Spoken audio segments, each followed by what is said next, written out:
नमस्कार मित्रों, मैं उमेश आपके अपनी YouTube channel maths storm by Umesh पर आप सभी दोस्तों का हार्दिक स्वागत करता हूं। कैसे हैं आप सब? आई होप कि आप सब लोग अच्छे से होंगे और अपनी स्टडी पर फोकस कर रहे होंगे। तो अब टाइम हो गया है कि आप लोग अपने सभी अन्य कार्यों से फ्री होकर कॉपी और पेन लेकर अपने मोबाइल या लैपटॉप की स्क्रीन के सामने बैठ जाएं और ऐसा फील करें कि आप मेरे सामने बैठकर स्टडी कर रहे हैं। तो आज से हम सिंप्लीफिकेशन पर बेस्ड क्वेश्चन की स्टडी शुरू करने जा रहे हैं। तो लेट्स स्टार्ट। 2 की घात 60, 3 की पावर 48,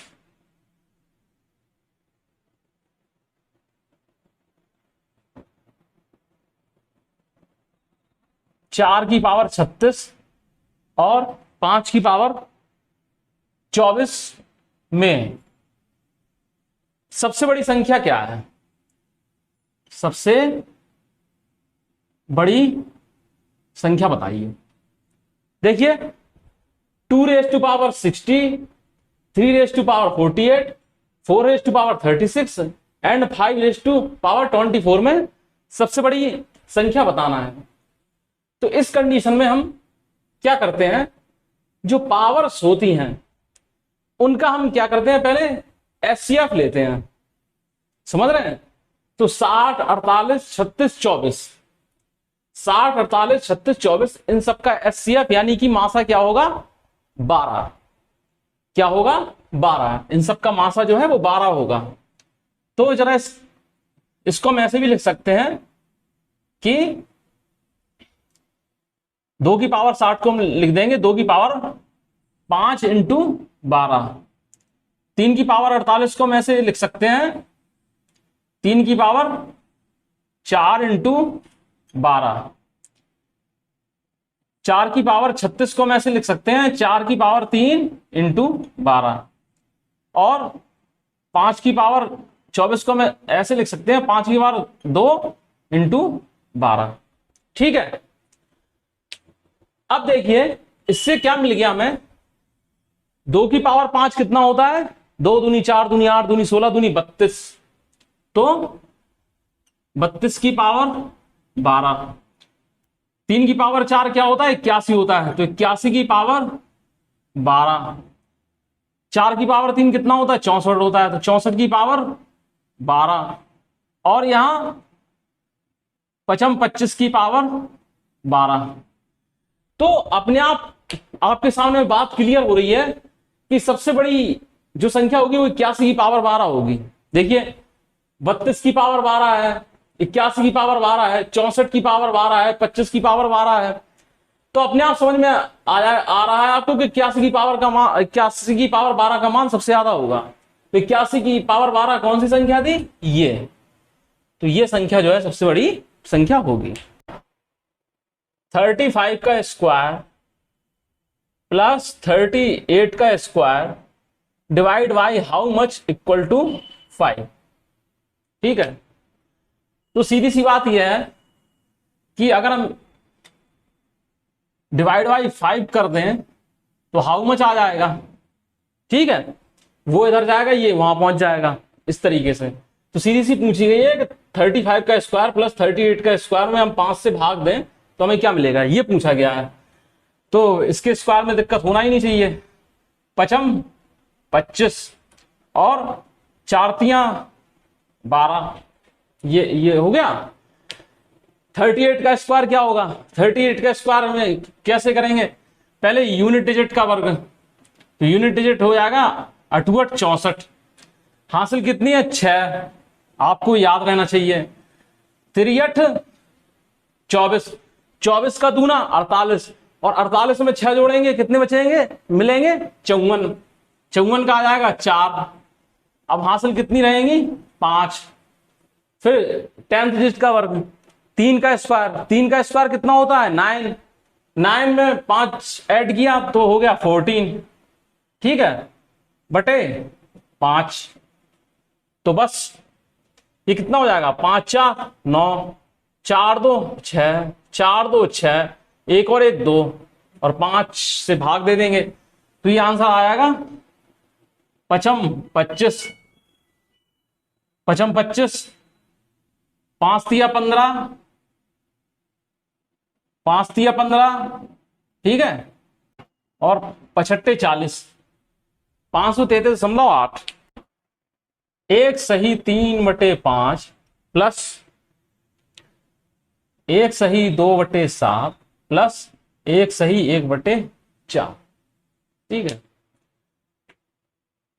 तो इस क्वेश्चन को आप कैसे सॉल्व करेंगे वो देखिए। एक तो आप ट्रेडिशनल मेथड यूज कीजिए।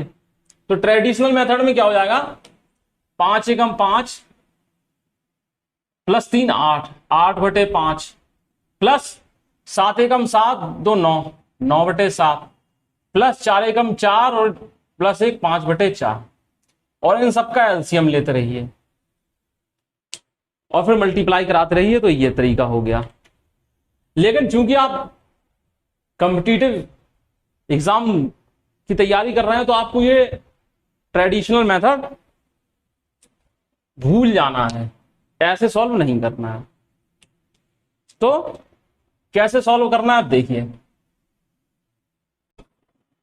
कैसे सॉल्व करना आप देखिए। पहले पूर्णांक पूर्णांक पूर्णांक जो है वो एक तरफ कलेक्ट कर लीजिए। तो 1 + 1 + 1 प्लस जो फ्रैक्शन है उनको एक तरफ लिख लीजिए, ठीक है, ऐसे। अब करिए सॉल्व। भाई देखिए समझ लीजिए ये कैसे हुआ। 1 कंप्लीट 3/5 का मतलब ये होता है 1 + 3/5 ये होता है। 1 कंप्लीट 2/7 का मतलब ये होता है 1 + 2/7। 1 कंप्लीट 1/4 का मतलब ये होता है 1 + 1/4 ये होता है। नहीं है तो सॉल्व करके देख लो। इसकी अपॉन 1 कर दो, 5 एकम 5 प्लस 3 पूरे के बटे 5 हो जाएगा 8/5। आंसर आएगा एक सही 3/5 आएगा कि नहीं। तो ये होता है।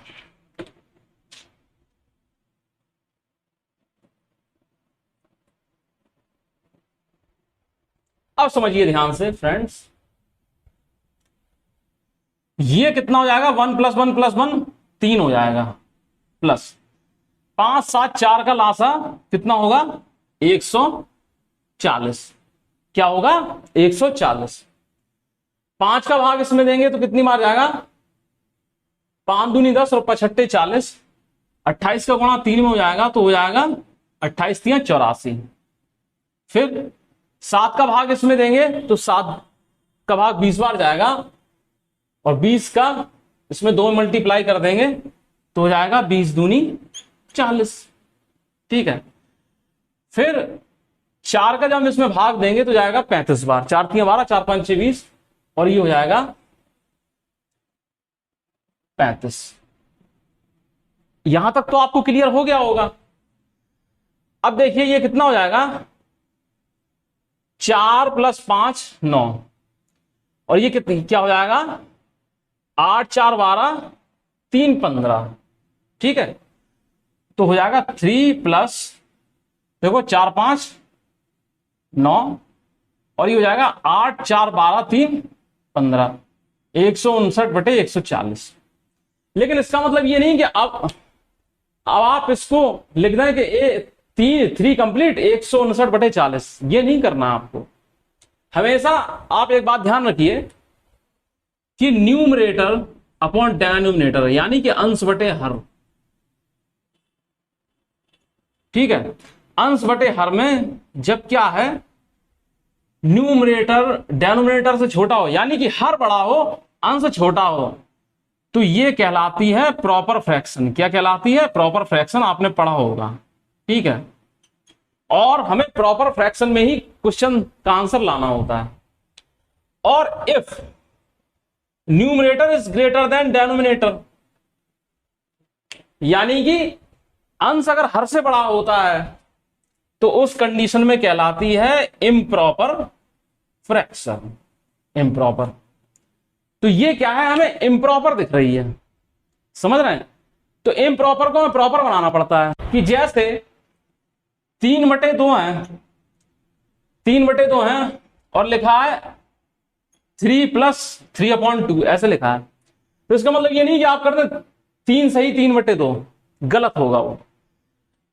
पहली बात तो ये इम्प्रॉपर फ्रैक्शन है और इसको आपको बनाना क्या है? प्रॉपर बनाना है। प्रॉपर बनाने के लिए क्या है? आप हर से भाग अंश में देंगे तो बनेगी जी 3 तो यही रहेगा, 1 सही 1/2। ठीक है, फिर इसको ऐसे भी लिख सकते हैं तो बन जाएगी 4 सही 1/2। ये बनेगा कि नहीं बनेगा? ऐसा ही कुछ इसमें इसे सॉल्व करना है।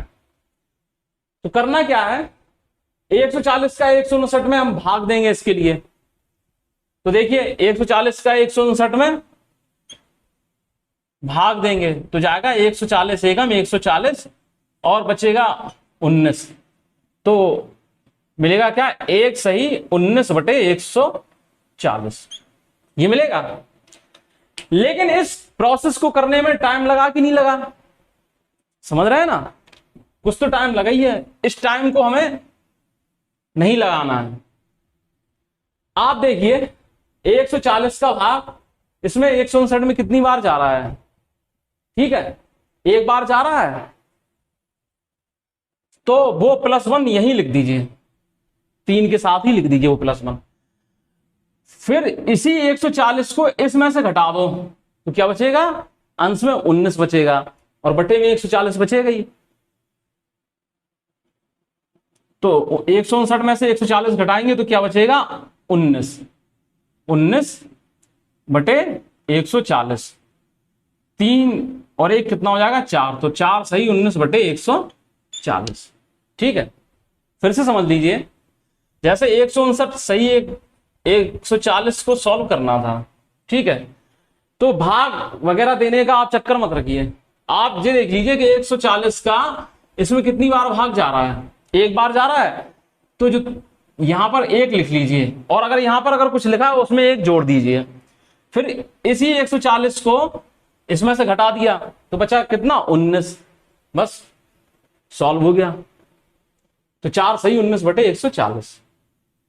क्वेश्चन 2 स्टेप का था लेकिन आपको समझाना था इसलिए इतना टाइम लगा।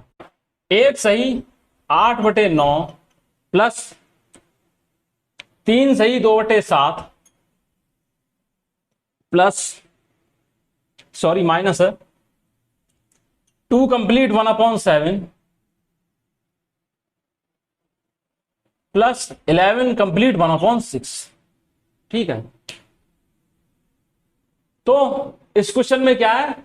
पहले आप जो होल नंबर हैं, इंटीजर्स हैं, इंटीजर का हो, क्योंकि माइनस का भी है तो ये होल नंबर नहीं होगा -2, इंटीजर तो होगा -2, होल नंबर नहीं होगा लेकिन इंटीजर। तो ये सब इंटीजर आप कलेक्ट कर लीजिए। तो देखिए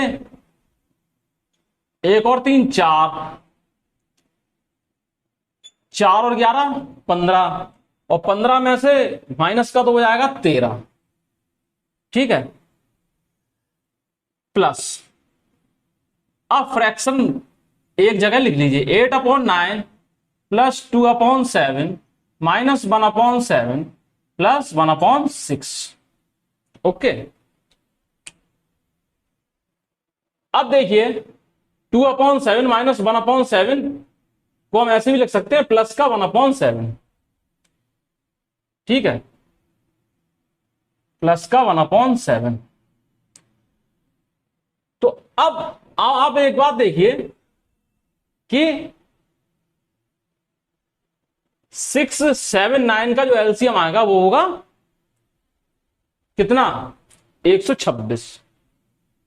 ठीक है, 126।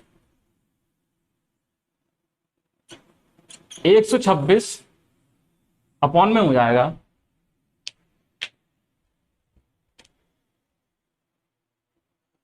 9 का भाग हम 126 में देंगे तो 9 एकम 9 9 चौके 36, 14 9 126 और उसी 14 का इसमें गुणा हो जाएगा तो 14 अट्ठे 112 प्लस इसका हम देंगे तो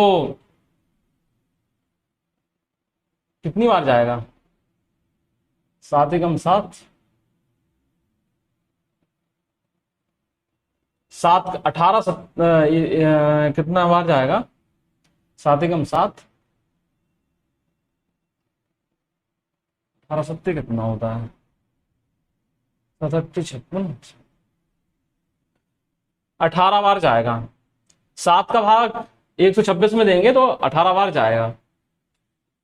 फिर इसका देंगे तो 6 दूनी 12 और 6 एकम 6। ठीक है, अब वही काम 13 तो अपनी जगह रहेगा प्लस 2 8 10 और 1 11। ठीक है, यहां पर हासिल 1 जुड़ जाएगी तो 1 और 1 2 और 1 3 2 5 और ये हो जाएगा 151 बटे 126। ठीक है, अब देखिए 126 का भाग हम 151 में देके देखें तो एक ही बार जाएगा तो यहां पर +1 हो जाएगा। 14 तो ये हो ही गया। अब 151 में से 126 घटा दो तो कितना बचेगा 25। कितना बचेगा 25। तो 14 सही 25 बटे 126 यही इसका आंसर होगा।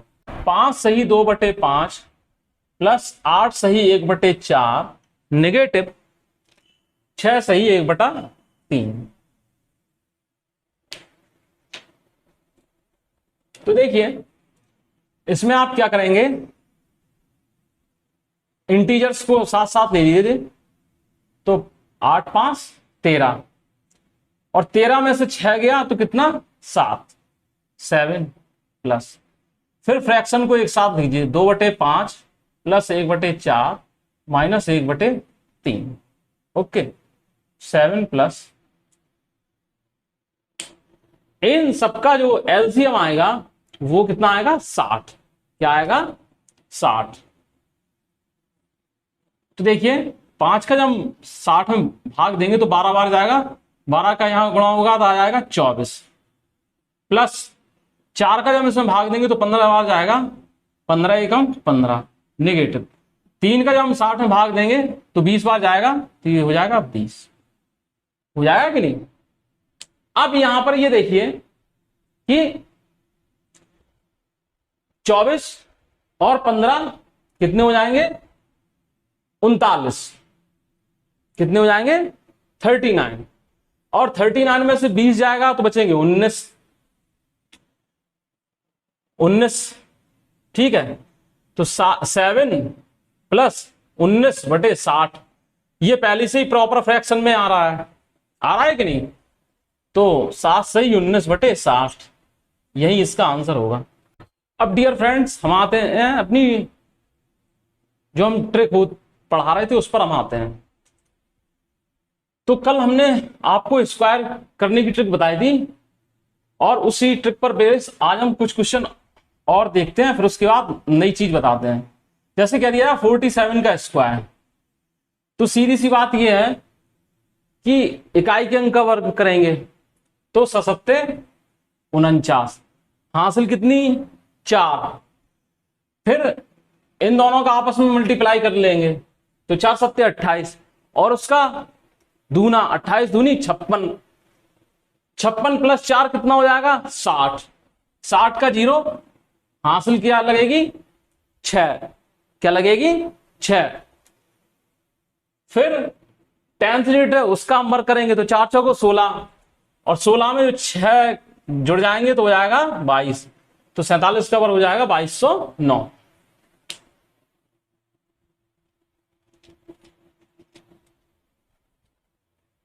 ठीक है, आपसे कह दिया जाए 51 का वर्ग कीजिए 51 का वर्ग जब आप करेंगे तो देखिए पहले करिए यूनिट डिजिट का वर्ग, तो हो जाएगा एक एकम एक, फिर यूनिट इंटू 10th डिजिट यानी इकाई और दहाई का मल्टीप्लाई करेंगे तो 5 एकम 5, और उसका दूना तो 5 दूनी 10, हासिल क्या आएंगी 1। फिर 5 का वर्ग करेंगे यानी 10th डिजिट का, तो 5 25 और हासिल ए तो हो जाएगा 2601। समझ में आ रहा? तो ये आपने प्रैक्टिस की होगी तो आपको स्टार्टिंग में थोड़ी दिक्कत हो रही होगी, लेकिन बाद में जब आप इन पे महारत हासिल कर लेंगे रोज प्रैक्टिस करते हुए तो ये आप सेकंडों में सॉल्व कर देंगे। सेकंडों में इनके आंसर आने लगेंगे। जैसे आपको बोल दिया जाए 63 का स्क्वायर और 79 का स्क्वायर, ये आपको बोल दिया, तो सीधी सी बात है आप पहले इकाई का वर्ग करेंगे तो 3 तिरका 9, फिर इकाई और दहाई का गुणा करा देंगे यूनिट इंटू 10 तो 6 तियां 18, और 18 का दूना कितना होता है 36, और 36 की क्या हो जाएगी 6, हासिल बचेगी 3। फिर 10 डिजिट का करेंगे तो 10 डिजिट क्या है 6 6 36 और 36 और 3 39, ठीक है 3 तिरका 9 18 36, ये हो जाएगा।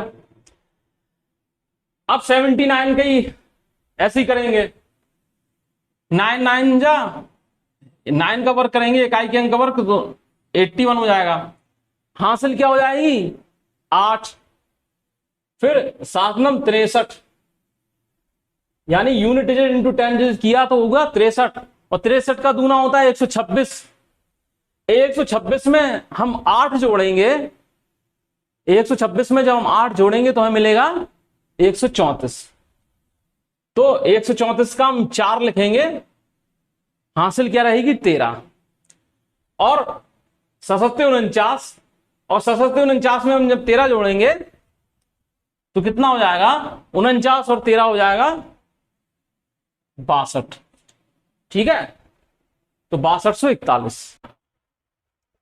2 अंकों वाली संख्या का गुणा बोल दिया जाए 12 गुणित 13, ठीक है। तो एक तो मेथड ये है कि आपको अगर पहाड़ा आता आप तुरंत कर देंगे कि 13 दूनी 26 का 6, हासिल लगाई 2, 13 कम 13 2 15, 156 आ जाएगा। और नहीं आना है तो आप ऐसे करिए, 12 ऐसे लिख लिया, 13 ऐसे लिख लिया। अभी इसको हम और छोटा करेंगे, अभी आपको समझाने के लिए बता रहे हैं। तो क्या हो जाएगा 3 दूनी 6, ठीक है, फिर 1 तियां 3 प्लस 1 दूनी 2, 1 तियां 3 प्लस 1 दूनी 2, तो 3 और प्लस 2 कितना हो जाएंगे 5 हो जाएंगे कि नहीं। फिर दहाई का दहाई से कराएंगे तो 1 एकम 1, 156 आपका आ जाएगा। ऐसे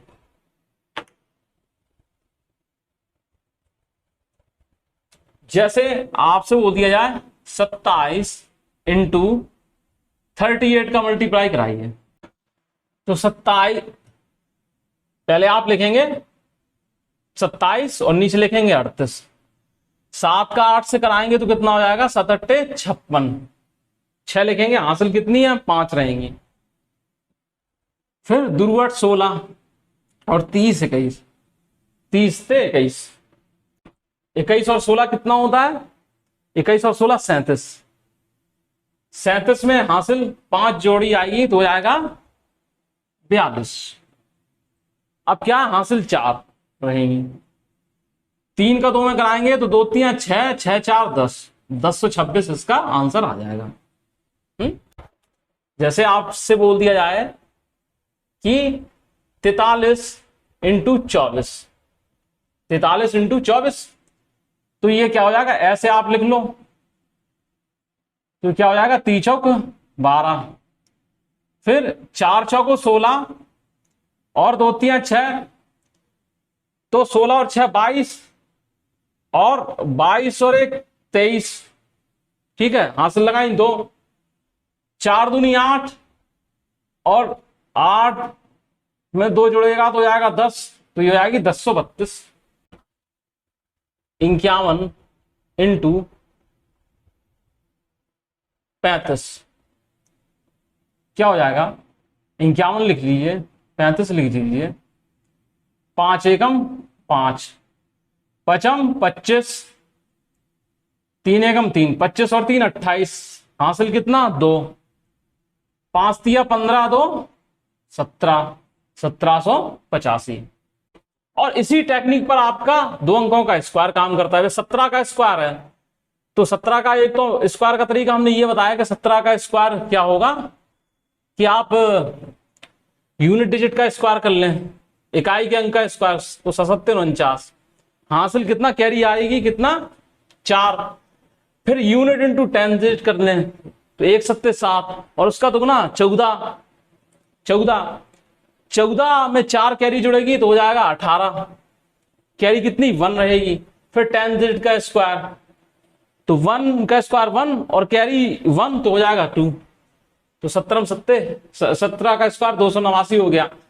या आप नहीं कर पा रहे हैं तो आप ऐसे लिख दीजिए 17 17, तो ये क्या हो जाएगा 7 49 हो जाएगा, फिर 7 एकम 7, 1 7 7, दोनों आपस में जोड़ो तो 7 और 7 14, और 7 49 में जो 4 हासिल आई थी वो जुड़ जाएगी, तो 7 एकम 7 और 7 एकम 7 जोड़े तो 14 मिला, 14 में 4 हासिल जुड़ी तो क्या हो गया 18।